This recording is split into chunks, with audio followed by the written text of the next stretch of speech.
習近平去南韓訪問，就送咗部小米手機俾南韓總統李在明。李在明啊，真係佢在暗啊！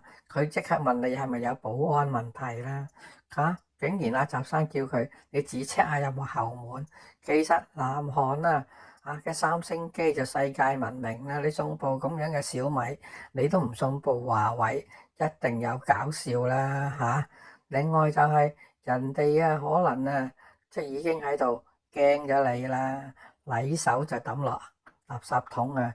可能你部機做到就係唔開機都可以竊聽，你擺埋喺台面就乜都聽晒。你估人哋真係傻嘅咩？雖然佢個名叫做李在明，你就以為佢真係傻嘅，我在暗咩？真係習生生。您和夫人通信保安怎么样？这个通信保安怎么样啊？非常好，主要看看有没有后门。 还有微信电话。 플레이는 한국 제품입니다. 小米